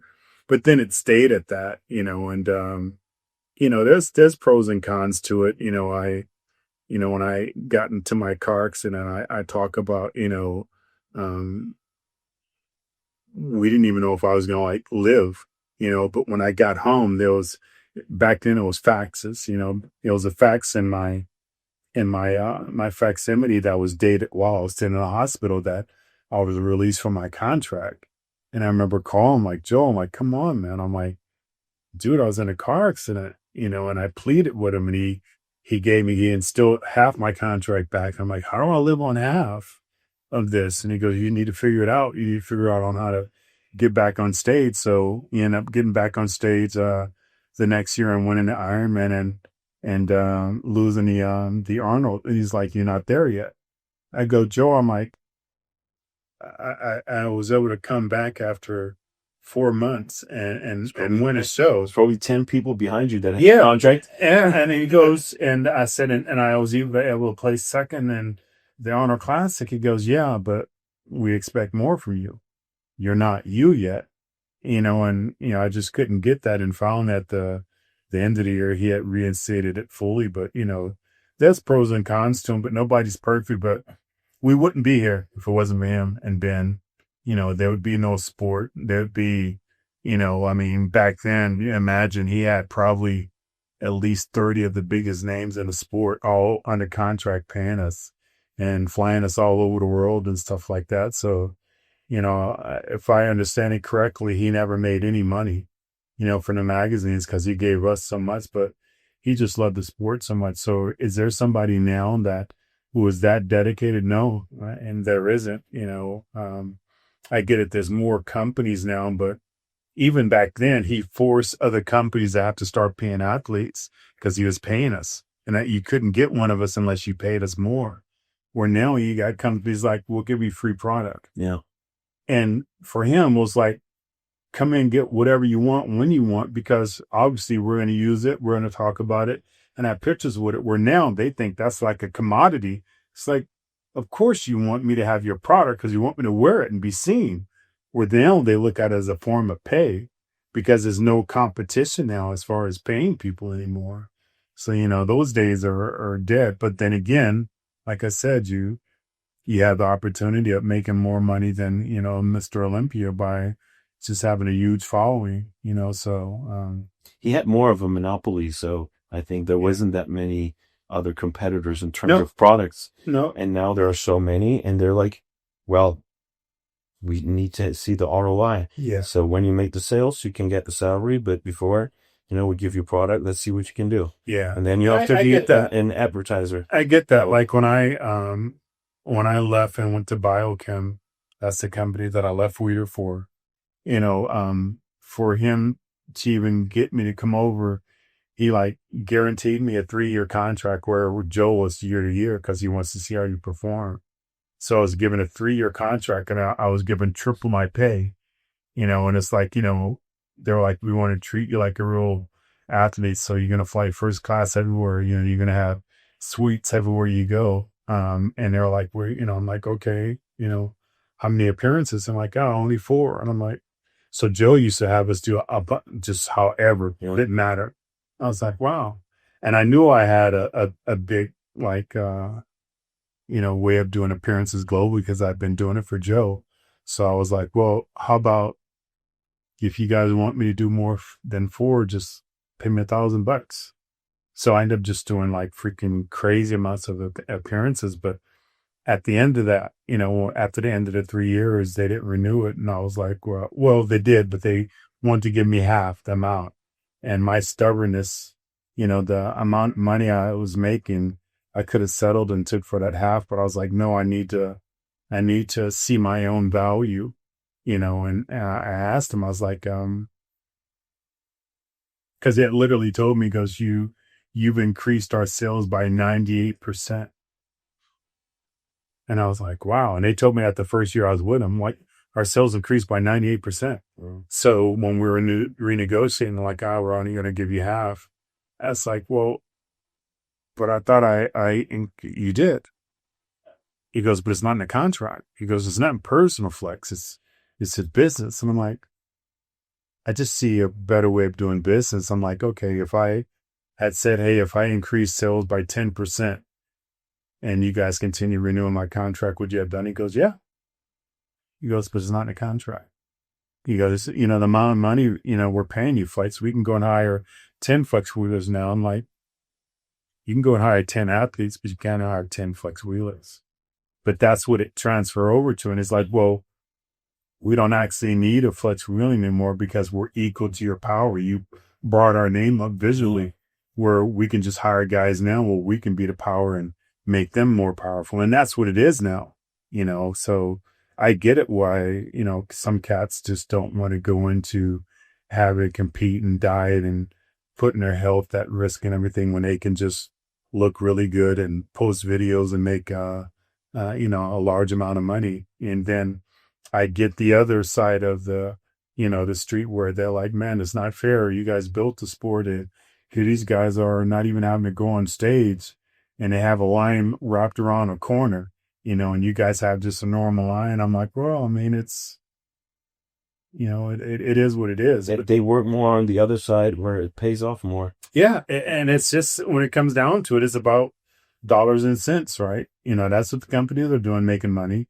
Just like for years in college, they sold all the stuff and the athletes didn't get anything, and they're making millions off the athletes' names, where now you got, where they're getting a part of that, they helped build it. So, it's just different times, but I'm not upset with them. I'm like, there's just some, and they just grew up in the digital times. I get it. I'm not overly sure that I would have wanted digital times back in our times because we're pretty wild back then, which means you couldn't hide anything. But yeah, and it always would bother me like, well, why does, this person and that person have more followers?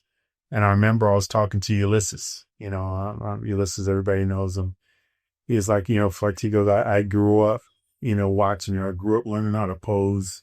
After he goes, the only difference is I grew up in a digital era and you didn't. And I started thinking about it and I was like, even Ronnie was able to compete until the digital era. Dexter competed throughout the digital era. Jay was able to last until the digital era where I had to leave in 99, or I see, was it 2000 was my last show, due to that. And at that point, I think it was still MySpace, back then. People don't even heard it. Yeah.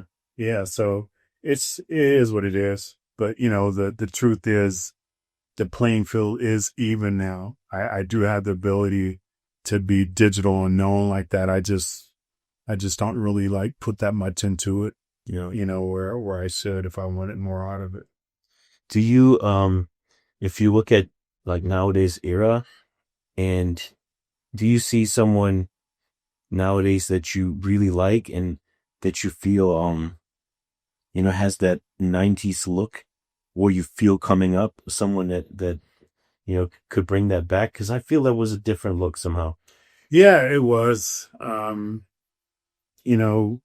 There's a reason why, when Ronnie finally started doing things that we all other were doing, he just exploded. I mean, guy put over like 20 something years into just pounding naturally, just building that foundation. Same thing with Kai, competing all those years, being natural and building that foundation where we started before them. So it was just building that foundation, and it was just about hard work. It was just normal. Like Ronnie would say, nobody want to lift heavy ass weight, but they all want to look like me. You just got to be willing to do what those guys are doing. But, definitely now, Keon would be the one person that I would say who has that look from, the past. He's aware of who he is now. He's aware of what he can contribute.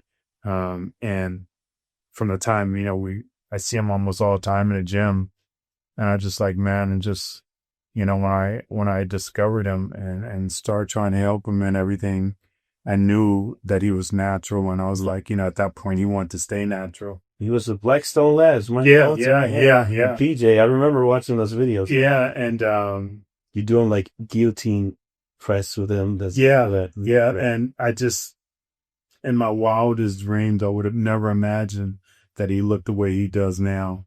And, every time I see him, like, dude, would you ever? He goes, I never would imagine, man. He goes, but I always try to give you respect. And he'll send me videos where he's giving me credit and I like that. And I appreciate it. And the other person would be, he just retired. Chris Bumstead, just had that, he's almost like a hybrid of the 90s and, what the 2000s brought to the table, just incredibly impressive. I think, earlier in his career, if he had wanted to transfer over into being in the open class, it would have been very easy for him. I mean, he had a taller frame than I did and everything like that. But, just like at any professional sport, when you're running 100, when you're pushing yourself to the outer limits, things are going to give in. It's going to give up. I mean, Father Time is undefeated. It's like being an NFL Hall of Fame, linebacker. You got neck and knee problems. A quarterback, you're going to have freaking, different errors it's just because you're playing at the ultimate. So, very few people skill through life of giving everything they have and not having something, that happened to them. I remember, Ronnie would talk all the time. It was like, man, you regret nothing. And he would say the thing like, no. And he's traveling more now than he ever did, in a wheelchair. And I'm like, man, just, he's 100% of who he always been, just always. I mean, I see videos of him training and it's not even an inkling of what he looks like, but he's just training just as hard. So he's the person who just really loved the sport. Like he said, man, I would have competed for free. Yeah, I just wanted a gym membership where, my lifestyle was different, but we had different upbringings and education. He was always, I remember him always saying, people think because I talk in a certain way because I'm from the country that I'm not smart. Because if you just listen to the things he says, like, oh, it's not educated, but he's highly educated, went to college, has a degree in accounting, where now you have a lot of people who talk, like they're really brilliantly smart and they're not. You listen to them like, do you hear what you're saying? So it's just, Some people they use a teleprompter on their Instagram videos, and like sometimes I think they're smart, and then I'm like, this is too good. Look where their eyes look, and yeah, guys reading off. and they're they're taking everything just like we did. I learned every move or anything from magazines or watching a person, and they're just learning it from us and just taking it and putting a fancy word on the SG vibe. But it's the same thing. It was like the Weeder. No matter what, it was a Weeder principle. Even if we came up with a whole different concept of training, it was a Weeder principle. No matter what. So I remember like a very close friend of mine, highly intelligent, is Stan Efferty. Yeah. I mean, I remember, we're business partners and we go into these meetings and I'd always tell him like, Stan, don't be offended if they don't respect you when you first walk in. I'm like, we get it all the time. People look at us like, what are you two together? You got a guy who's blue-eyed, bald-headed, muscular, easily could be a skinhead. You have another guy who 100% looked like he's ghetto. What are these two guys being stuck together? I go, but I'm like, until a lot of the meetings, only until he opened his mouth and talked, they're looking like, wow. I remember we're in a meeting with Europa about our product, and he was sitting there listening to him. And he was just staring at him. He was like, huh, I didn't see you coming. And it sounds like, it'll just look at him. I'm like, I told you. I'm like, but just, so you look at him and I appreciate that he always gives me a compliment. Like I helped him and I'm the one who put him on a track of his diet, and he, gives me these compliments everywhere. But he's like, no, Flex, he goes, it's just, I just took what I learned from you, and I just, use education and put it on a different level. And that's just what people are being able to do now, but it's not authentic. Like, Bruce Lee said, you can try to emulate what a person does and come close, but it's not authentic. It's not that. So, yeah, I also watched those videos where you were talking about the vertical diet, like after your workouts for the 2016 Olympia, where you're like prepping together, and he would explain like steak and milk and and how his teeth would hurt. We would just, this is like steak, and it was really hard. I mean, Stan was one of my first clients who paid just, wow, he just paid my premium price, and he just didn't blink. And he actually also paid for a friend of his who was a mutual friend of mine. He paid for both of them, and he moved out of his mansion, and he would stay at an extended stay right next to the gym. And I knew he was really educated in kinesiology and all that stuff, and I hadn't fully understood it, but I knew you had to be smart to be able to understand and do that stuff. And I know I had a different way of training, and I was like, wow, it was a real challenge. I was like, so do I be honest and tell him how I wanted to train, or do I train in the way that he's used to being trained? Because if he doesn't agree with that, that's going to mess with my money. And it was a lot of money that he was paying me at the time. And I just like dived into it. Like, man, I go, this is what I think, and this is what I believe in training. And he just looked at him and said, let's go. He goes, man, I remember competing against you in the USA, and you had won. I think I placed like 17th place. He goes, so I'm not gonna sit here and argue with a person who's done more than me. I'm just gonna just go in and get it. And he just bought into the whole program. And later on, when we're doing diets for other people's, like, man, you need to just sell out and just buy into the program. and just with no other belief and just give it your all. And I would take the things that I was weak at, like buying into myself, and I would turn around and speak those words to other people. And you might think it was like 20 reps. And, people are like, oh, it's too many reps. And I'm like, yeah, but it's a way of pushing a muscle to a point of failure without putting a stress load on it where it's actually going to tear and fail. You can get that type of pump. And I gave him my analogy, like, you look at guys in prison, they do the same thing over and over and over and over and over. And they know it for some of the biggest chests and arms in history. You look at a speed skater, they're in a squat position all day long. Some of the craziest quads, the speed cyclists, just cycling over and over. And they're not doing nothing different. Just over, look at a muscle like. So it's the body will adapt to it. It's like a person who born in cold weather. They're used to it. Their body adapted to it. And like Stan, he came from cold weather, Seattle, Washington, and moved to Vegas. He adapted. So I'm like, the body will adapt to it, but it's a way of just being able to push the muscle to a point, but it's not such a stress load on it that it's going to fail and break and tear. And I remember him coining, he goes, 20s will change your life. And he would just like be on the floor, just about to puke and be like, man, I love this. And I would look and I'm like, something's not right about you, dude. But he would just buy into the whole thing. Hey, this is the way we're going to eat. Just steak. And he just bought into it and just, I remember him talking like, man, it's like, he goes, my teeth are loose from just eating steak.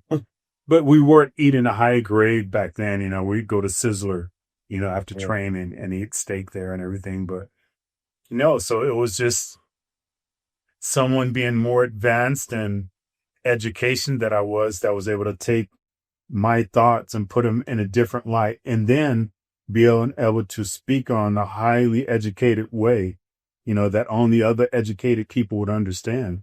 And 9 times out of 10, it's the educated people who have the most amount of money. It's just, that's, you're dealing with the higher percentile. So, but I truly appreciate him just recognizing and just, I get videos all the time of him all over the world saying, hey, I just where I learned from. Let's get just at the end to the Mr. Olympia that's coming up. Who you like there and who's who would be your favorite to win? Also, like, which criteria do you think you would emphasize maybe more or less than the judges might be? I just, I have this analogy that, a 1-story house, it's easier. It takes less time to build a 1-story house than it does a 2-story house. But once that 2-story house is finished, that 1-story can't compete with it. It's just so much more and everything is spectacular. So, I just think, we're living in, different competitive times where you can have, literally 2 winners being the Miss Olympias now, just if guys that had, the greater height and actually greater symmetry, if they were doing their jobs, that could never happen. Again, you look at a 2-story, 1-story. So, you have now, Sanson, who is starting to define and grow into who he can be. So if you put the playing field even, it is no way that Hadi or Derek can beat him because he has things that they don't. But it's kind of like the argument with me and Sean, when he, finally just admitted, like, I knew I could never beat Flex 1-on-1. He has everything that I have, 20 pounds on me and about 4 inches. What can you do about that? And it's just true. What can he do about that? So I think they left the door open. The bigger men have left the door open that allowed them to do that. Now saying that, Derek and Hadi, what they've been able to achieve is just mind boggling. I would never imagine that much size has been put on, a person of that caliber. But at some point, it's like, Tony Freeman back in the days, who competed, he would always have this analogy. You can't take a 10,000 square foot house and put on a 7,000 square foot lot. Mm-hmm. At some point, there's just too much. So I feel that they're at the outer limit of having too much where, you know, Samson and even Andrew Jack. Andrew have so much more that they can still just add and they haven't got to it. So, for me, it's like they're just leaving that door open, for these guys to be able to come in there because if you just take them all that, 100%, then it would be Samson and Andrew going at it because they're the two bigger men and they do have the smaller waists. They do have the more flowing lines and stuff like that. And, like I said, just that analogy of a one story versus a two story. What can you do about something that's twice your size and have everything that you have, but have more to look at? So Andrew's like almost the Flex Wheeler of this age. Like he should Yeah. be Mr. Olympia, I think. yeah, I think he should be. I mean, you were never that off. yeah. Of course not. Well, I know at one time, 97, I was like you had said, I'd always been in the top 5. Like, oh no, it was like, it was one year, I think it was 96 or something when I placed like 7th place. But, no, I mean, yeah, I've always felt that about Andrew. I'm just like, once we stopped training, with each other, I just always understood like, you're not getting better. You're actually falling in place and you don't have the same look. So what are you doing? But if you just, some people, it's just true. They don't have to be 100%. Derek and Heidi, they got to be closer to being perfect. Where if you just have a person who's more gifted, they can be in the high 80s, and still beat you. It's just a matter of matchups. It's always about matchups. Yeah. Who's there at that time and who's not. This is about matchups. So, but yeah, that's what I think about the Olympia as far as the 212. I don't think nobody's gonna be able to do nothing about Keon. He's now getting to the point where he's at the outer, getting to the outer limits of how much muscle he can put on while still having that flow and everything like that. So I'm happy to hear now that he's just thinking about refining and getting better. So, not making a mistake I made, like Chris was going to point out to me, but, better is better. Bigger isn't better, but you always think we got to get bigger to be better. No, better is better. Simple as that. Yeah, I feel with Keon, I always tell him when I see him, like, you should go to the Open. You should do it. And then some people like, well, he posed next to Samson and he looked too small and he has to get bigger. And I'm like, where? Yeah. Where? Like this guy looks like he can't fit any inch anywhere. He doesn't have to get bigger. I don't think. And if you go back to like our time, it wasn't that. It was just better is better. So you had people like Gaspari, you had people like Sorry. yeah, Son, the giant killer. He was just better Lee Priest. and closer to people. Lee Priest, Lee Labrada, it was about, and it wasn't, even like back in our times, winning the nationals, you had to win your class and then go and beat everybody in the overall. And it wouldn't always be the heavyweight guy. A lot of times it'd be the light heavyweight or the middleweight guy because they were just put together better and they were leaner. Where now, it's just viewed on, a size factor, thing. So Maybe you remember. I think it was Sterling against Palumbo. And Palumbo lost, but he was at 50 pounds heavier. You don't remember it, right? no, I don't remember. So that would be kind of like, maybe we could put this in here. Palumbo versus Sterling, and you in the comments say who you got. Yeah, so that was the year Palumbo was the closest to the pro card. I do remember that. Yeah, he was. And the thing about it, Palumbo was never not out of shape. I mean, No, yeah. he would be off season and still had striatic looks and everything like that. But again, it's about matchup. So if it was somebody who wasn't as gifted genetically and had a more, I won't say symmetry. What it really is some people have a more pleasing to the eye to look at. It isn't always symmetry. It's just they're put together better and they're more pleasing to look at than another person. But, that old saying, hard works trump talent when talent refuses to work hard. So that's why you have some of these guys who just will work hard. And then you have the talented guy who's not working as hard, and they end up losing to him. Yeah, that's true. Well, Flex, man, thanks so much for Appreciate it. Finally found out on the do it show. with it.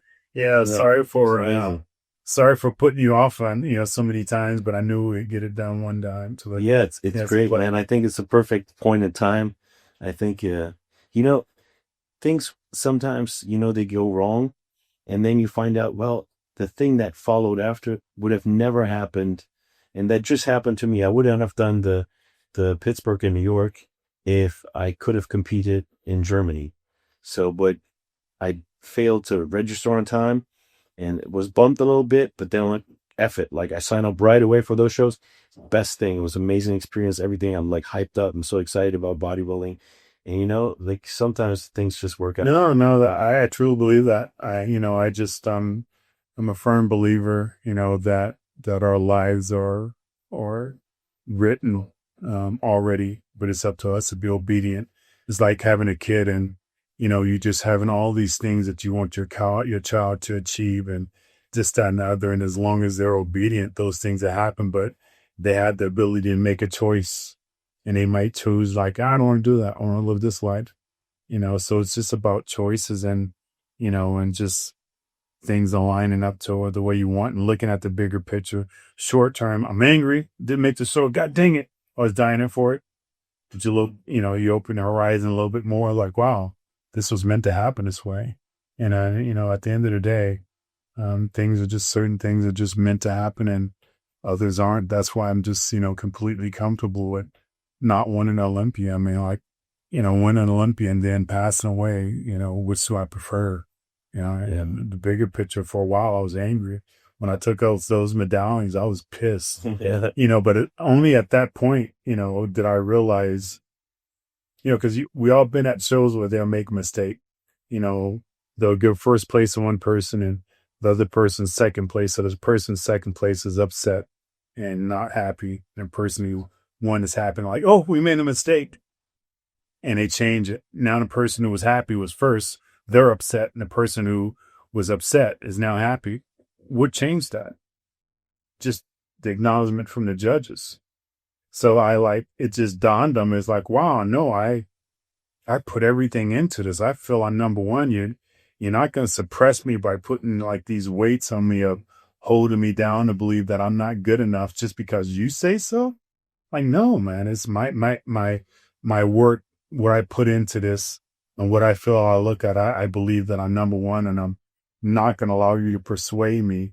But it wasn't a me and Ronnie thing. That's why I went to him and I gave him a hug. It's like, man, I love you, congratulations. And I kind of joked him like, but of course, I'm not going to be at your after party. And later on, people ask like, why was that? I'm like, why?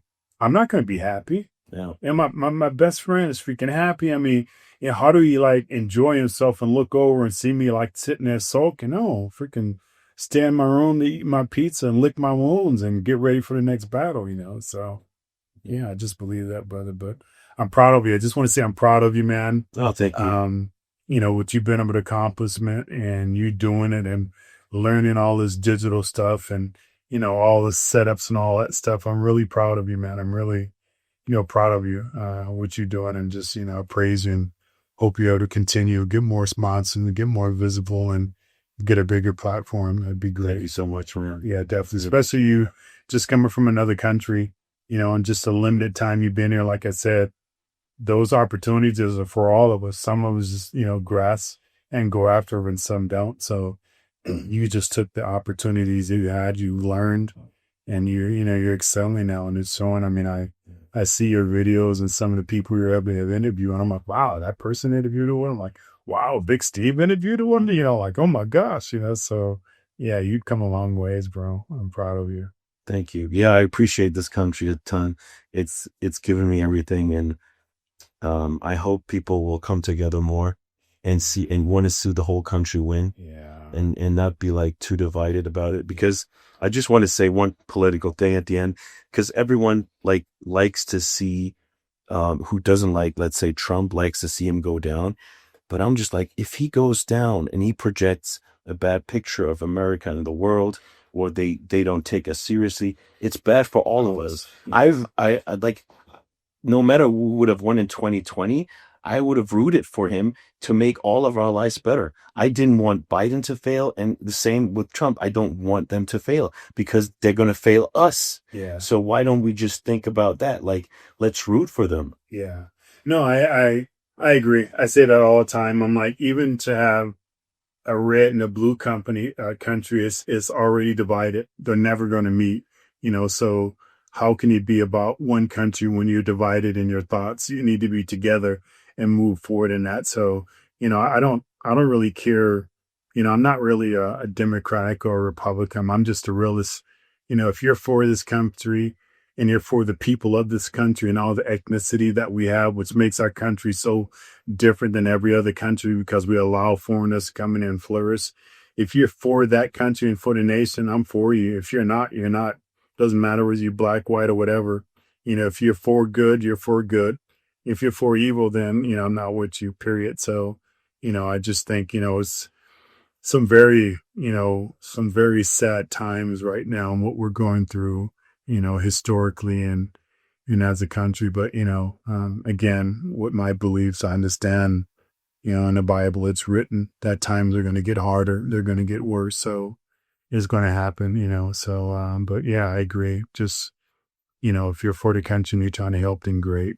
But if you're trying to cause division or it looks like you're, one-sided and only things apply to you when they're good for you instead of just to better the country, then no, it doesn't matter. Yeah, it doesn't matter. So yeah. Our metric should be goodness and benevolence and not like feeling happy about some others' failures. No. Yeah. No, it's like that old saying, why can't we all just get along? I just don't get it.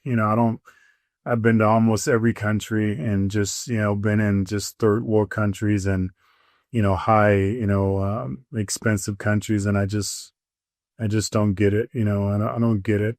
Just even now here in the United States, just the homelessness. I'm like, wow, we're so far from the country that we used to be because, 20, 30 years ago, we wouldn't allow people to be homeless, just living on the streets. Now you got educated people who are just homeless, because of what happened, financially or whatever. So it's just, I just don't think we look out for each other like we used to.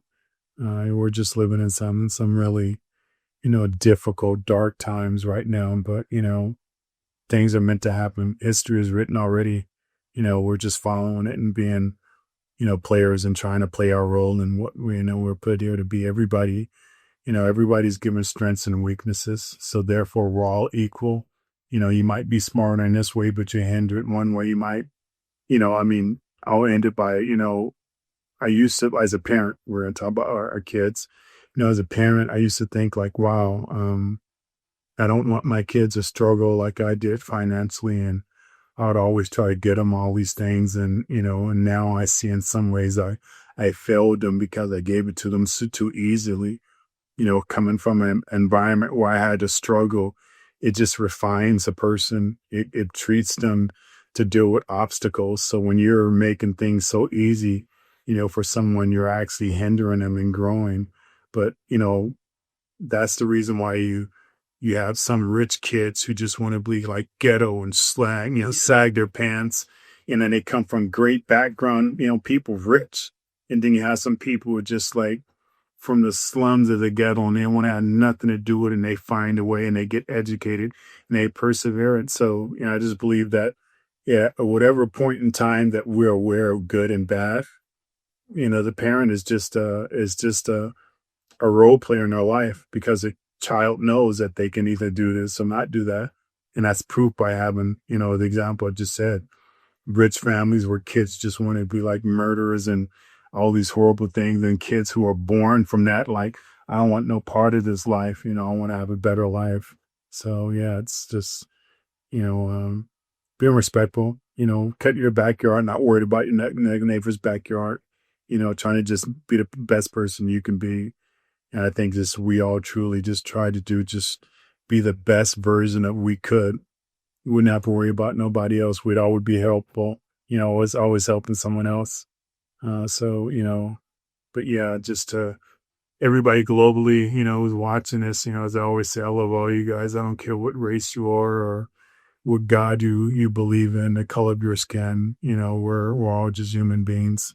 You know, when I used to do a lot of speaking engagement, I don't know how I just came up with this concept. At the end of my speaking engagement, I would say, hey, you know, I believe in my race, you know, and even biblically, you know, God writes that my race is supposed to rule over all others, and this, that, and another, you know, and I knew what I was doing psychologically. And I would say, you know, I want everybody from my race just to stand up and be proud. So of course, all Black people will stand up and go crazy, you know, and I'll let that happen for, you know, maybe 30 seconds because I'm creating a very hostile environment.